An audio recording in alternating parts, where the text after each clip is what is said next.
I'm not the kind of person that really gets art. But I can tell you one thing.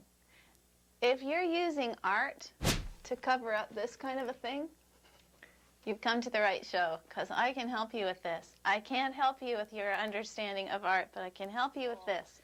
This is the kind of thing that happens after, you know, the Grey Cup party. And this is why you need the drywall repair kit. A few simple tools. Now, drywall has come a long way in the repair department. Now they're producing these, what they call wall bandages, which I just love. Look at this. They're kind of self-adhesive things. They got a wax backing. And they actually they stick. And what this saves you is a lot of trouble. You'll soon see how much trouble it does save you. And then they've got these other kind, which have a metal backing.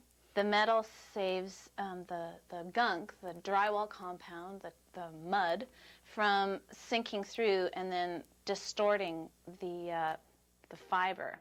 You can buy pre-mixed drywall compound in a tub like this, which is great.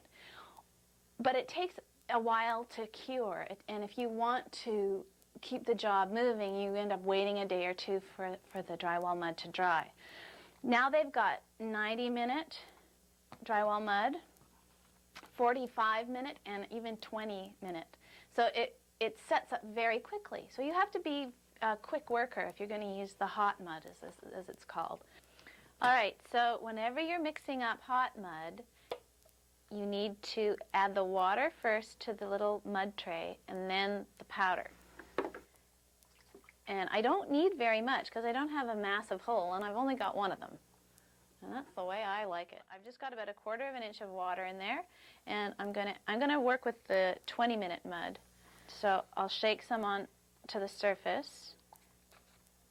And this stuff hardens to pretty much a rock-like consistency pretty quickly. So you've got a very finite amount of time. And it takes about 2 minutes of actually working with the mud to get it to the right consistency, to get all the lumps out of it. So don't rush this section. You can see the consistency now. It's pretty thick, but it's still going to be nice and workable. By the way, they really mean it about this 20-minute thing. You know, it's going to set up in 20 minutes. And it says on the box, warning, adding water will not delay the setup time. So, like, there's nothing you can do. Once you have it mixed, you have to use it. I'll choose this little, the little metal sheathed one and smack it on the wall, like so. Make sure there are no bumps in it. Okay. So I'm getting a fair whack of the stuff on my blade here, and I'm going to just draw it across like so. And the very first coat you put on, don't go mental. You don't need very much. In fact, I've mixed way too much mud. You're not trying to cover it completely in one single swipe. Now, this is the time when we have to look at the drying bit and take the widest knife that you have, and instead of sanding, which creates a lot of dust and is a very arduous process, I like to just scrape in between coats. And because you've used this fiber tape, you don't want to just go up like this with your scraper. Use the blade backwards and just drag it over like that. And I'm just really taking the real ridges out of it. So the next coat goes on. And again, I'm going to work from the center out because I don't want to tear up the fiber of the patch.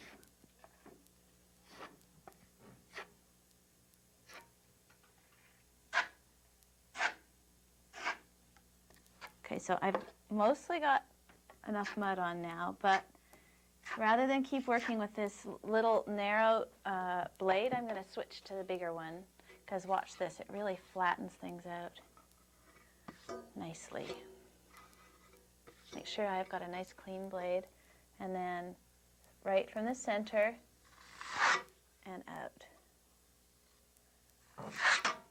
And that's about enough. I've still got a little bit of the patch showing through in this one corner here, but I'll get that on the next go around. And I can leave these ridges because all I need to do is when it's dry, come along and scrape them a bit.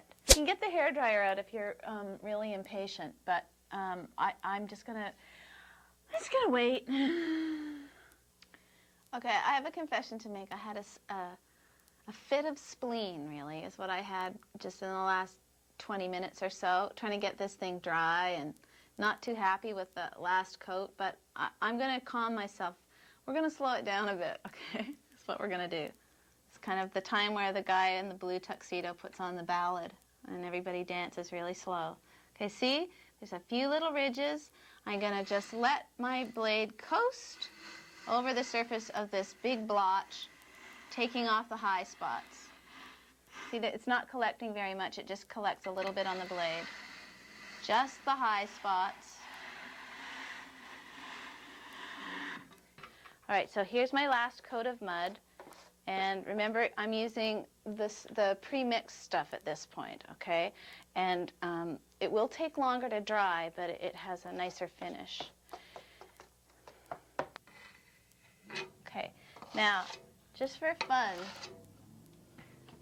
I want to show you this great blade. Okay, check this out. Huh? It's a 24-incher right there. Now, if you're a little low on skill, but you've got the budget, I'd go for this size blade because right at the very end, it's just so consoling, really, to float that baby across there and take out all the lines that you might have created. Isn't that cool? Then you just take one of your other blades and scrape the excess back into the bucket. I'll take one more pass like that.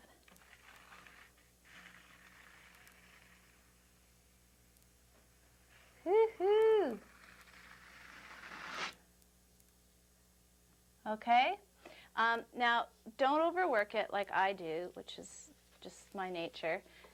Let it go, because the next step is to take a sponge like this, once this is dry, and we'll just smooth the whole thing down, and you'll barely be able to tell the difference between the flat surface and this surface. So all you would do with the sponge is wipe it over. I don't quite have it damp enough, just a second. You wipe it over the top coat and it takes out any little imperfections. It's like sanding, only without the dust. And of course it isn't quite as smooth of a finish, but it's pretty darn good.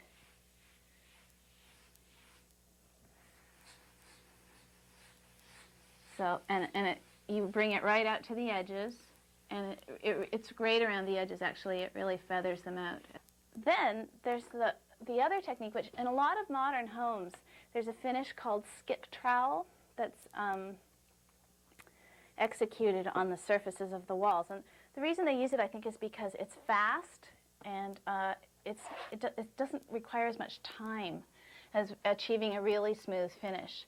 And a skip trowel finish, you get a little bit of mud on the blade, and then just kind of drag it like that. So you spread it around a bit, then wipe off the blade, and just drag it like that. And it gives you a kind of a mottled effect.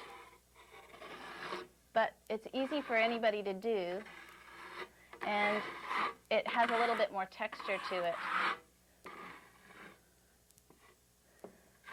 And you can, if you layer it on really thick, like I'm getting it up here, then you get into the more rustic Tuscan look, which is another option. So it's all done with the same stuff, the drywall compound, and it's really fun, and that's where you can kind of get more artistic. And don't forget to clean your tools. Nothing like a dirty tool. Performing your own drywall repair is something that, well, really everybody should know how to do. It's easy, and it has a kind of arty feeling to it. It's a little irritating if you're new at it, but just get the right tools and stay with it.